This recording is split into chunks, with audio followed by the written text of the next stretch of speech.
What's up bro, sis dan mother father sekalian. Akhirnya Germany menang 4-2. Diorang kalahkan Portugal. Aku pun tak sangka. Dan yang paling tak sangka sebenarnya, walaupun Germany menang 4-2, Portugal yang skor 4.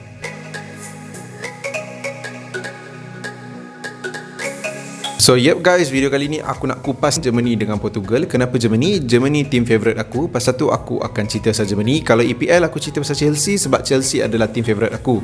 Nak cerita pasal team lain, aku tak erti, aku tak pandai.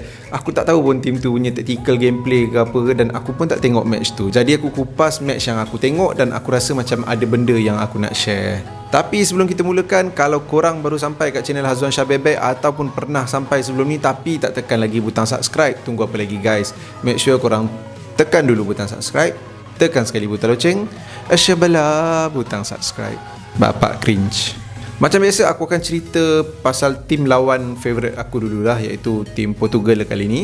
Untuk tim Portugal tak banyak benda aku nak cakap sebab aku tak tahu game yang sebelum ni dia main macam mana. Game yang sebelum tournament ni semua style gameplay, tactical apa semua aku tak tahu. Ada satu nama yang aku nak cerita dulu pasal dia, iaitu Renato Sanches. Aku tak faham kenapa Renato Sanches ni tak main daripada awal. Bila dia masuk, time dia masuk kat second half tu, sebenarnya aku untuk for the first 5 minutes aku rasa macam wah, dah nampak dah lubuk untuk Portugal ni. Sebab bila dia masuk, for a moment tu nampak dia macam tengah lost, nak cari lentak, nak cari tempat, nak cari position apa semua kan. So time tu memang aku happy lah, macam dia ni mesti akan cicir bola ke apa kan. Tapi tak, dia antara yang paling perform dalam tim Portugal kali ni. Dan momen yang tak boleh lupa, yang dia shooting bagi bergegar tiang tu kan, memang tak boleh lupa lah benda tu. Sebab apa? Tiba-tiba dia dapat bola, tiba-tiba bola tu hilang dan tiang bergegar. Bila masa dia shoot pun aku tak nampak kan. Dan bila dia orang buat slow-mo, bola still laju dalam motion slow-mo tu. Gila babeng dia punya shooting ni kan. So aku rasa dia patut main daripada awal lagi lah. Dan lawan France nanti, dia mesti kena main daripada awal juga. Kita cerita pula pasal 2 gol Portugal yang player Portugal ni score untuk Portugal, which is first kali gol daripada Ronaldo, dan gol kedua adalah daripada Jota. Gol yang first tu Jota bagi Ronaldo, gol kedua Ronaldo bagi Jota. Portugal ni ada skor lagi 2 gol, tapi gol tu gol sendiri pula, dia orang skorkan untuk Jerman. First kali tu terkena kaki Ruben Dias. Boleh kata nasib tak baik tapi memang kredit tu Gosens yang pandai cari space. And then Havertz pun dah buat larian yang memang bagi aku consider pressure Dias untuk terletak bola tu masuk ke gawang gol Portugal lah. Lebih kurang macam Hummels kena, tapi time tu jarak antara Hummels dengan Mbappe tu macam jauh sikit tau. Tapi kali ni dah memang Havertz dah tekan Dias. Dan on goal kedua yang Portugal score untuk Jerman tu, yang ni memang kredit untuk beberapa player Jerman lah. Memang diorang push kau-kau dan diorang guna kreativiti diorang. Kimmich dia sepak bagi bola tu ke tengah, dan defender Portugal Guerreiro dia tertendang masuk dalam. Aku pun tak ingat siapa yang buat on goal tu, tapi thank you lah. Dan gol tu sebenarnya hampir tak dikira sebab awal-awal tu dia orang ingat Gosens offside, dan nampak kat situ peranan Gosens lagi. Tak cerita lagi pasal dia punya disallowed goal yang dia kungfu tu, tapi sebab offside gol tu tak dikira. Berapa banyak gol malam ni Gosens involve. Kungfu kick yang offside, 2 on goal yang Portugal buat, semuanya ada penglibatan Gosens. Tapi itu je ke penglibatan dia dalam gol dekat match Germany dengan Portugal ni? Tak, kita cerita pasal tim Jerman pula. Gol yang Jerman buat ada 2 lah yang diorang memang score. Kali ni diorang score untuk tim diorang. Diorang tak scorekan untuk tim France ke Portugal, tak. Memang 2 biji ni memang diorang score untuk Germany.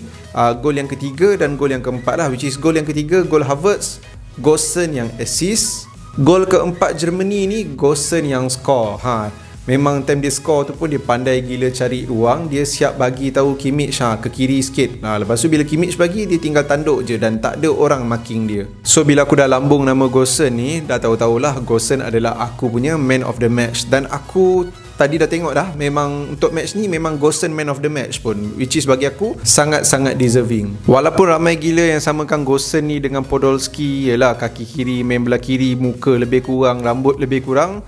Bagi aku cara dia positioningkan diri dia tu dah lebih kurang macam mana mula duk positionkan diri dia. Pandai je cari tempat kosong. Tapi tak adalah nak kata sama sangat pun, sebab dia boleh dapat ruang kosong tu sebab right back Portugal yang bagi aku agak careless lah. Memang asyik duduk kat center defender, macam dia main center defender pula. Patutnya dia lah kena lock Gosens kan. Dan dalam tim Jerman ni ada satu lagi nama aku nak puji iaitu Antonio Rudiger. Satu lagi defender, walaupun ada bolos 2, Aku rasa kalau tak ada dia, ada chances untuk Germany bolos lebih lagi lah. Dia punya defensive style, dia punya leadership dekat bahagian centre back tu, bagi aku memang sangat matang, dan presence dia tu main peranan besar untuk tim Germany untuk cepat-cepat turun. Walaupun sebenarnya diorang tak turun dengan cepat pun, bagi aku still kena ada full back kiri kanan ataupun ada defensive midfielder yang memang solid punya defensive midfielder kan. Kalau tak lah Kimmich situ, kanan kau bagilah Klosterman ke siapa main kan. Tapi itulah, walaupun Germany tak buat benda tu, agak risky, but then Rudiger punya semangat, Rudiger punya bising tu, marah defender dia turun lambat kan. Bagi aku itu benda yang memang kena ada lah bila kau dah degil sangat tak nak pakai full back dengan defensive midfield.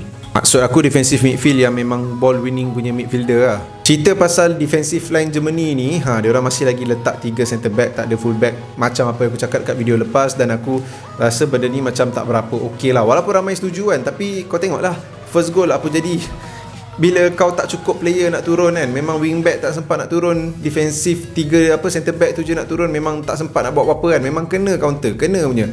Tapi Portugal tak ambil chances ataupun tak exploit lebih benda tu, sebab Germany pula buat benda tu dekat Portugal.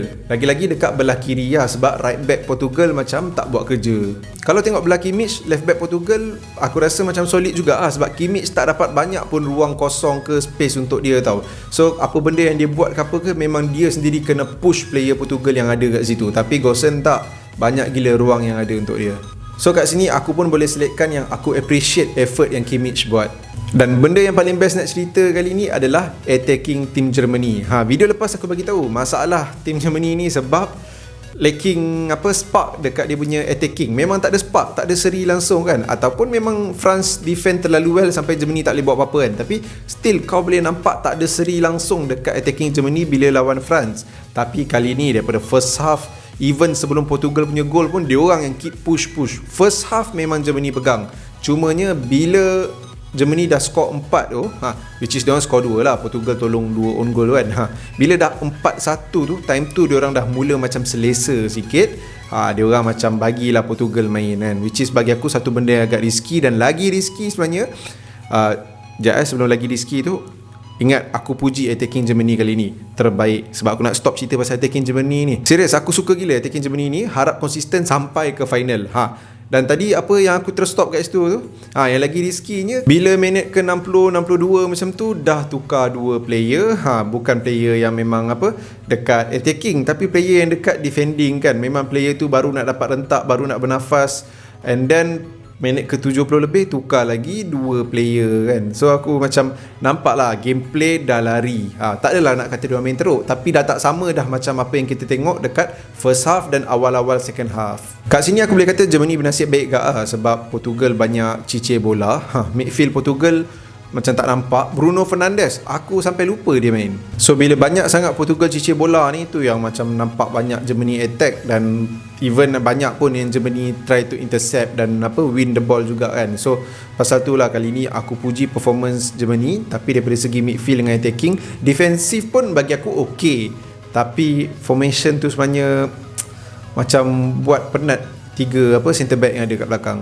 Okey, lepas ni ada lagi 2 perlawanan, Germany dengan Hungary, France dengan Portugal. Group F ni dah proof yang diorang memang group of death. Hungary pun masih ada chance lagi nak qualify ke knockout stage. So apa yang patut Germany buat bila nak lawan Hungary nanti? Nak letak 3 centre back ni, seriously aku tak tahu, sebab aku tak tengok macam mana Hungary main. Kalau diorang pandai exploit macam mana France buat, then it's a problem for Germany. Kalau diorang memang tak pandai nak buat benda tu dan Germany confident untuk nak main 3 centre back, aku still harap lah nak 3 centre back, kau letak 1 defensive midfielder yang boleh win the ball, yang boleh cover wing back kanan, wing back kiri bila diorang tak sempat nak turun kan. But then still lawan Portugal tak ada masalah sangat pun untuk Germany, tapi kita nampak masalah bila diorang kena counter attack. So harapnya benda tu pun Joachim Low dapat solve that problem lah. Sebab attacking sekarang dah okay, kekalkan momentum, tapi bila kena counter tu, kalau degil nak letak 3 defender tanpa solid defensive midfield, tak ada left back, right back apa semua, cari cara untuk tak kantoi bila kena counter. So guys, itu saja untuk video kali ni. Jemput layan 2 video yang korang akan nampak bila aku dah habis cakap Mother Father nanti. Itulah aku nak cakap Mother Father sekarang. I'll see you guys again in the next video. Mother Father.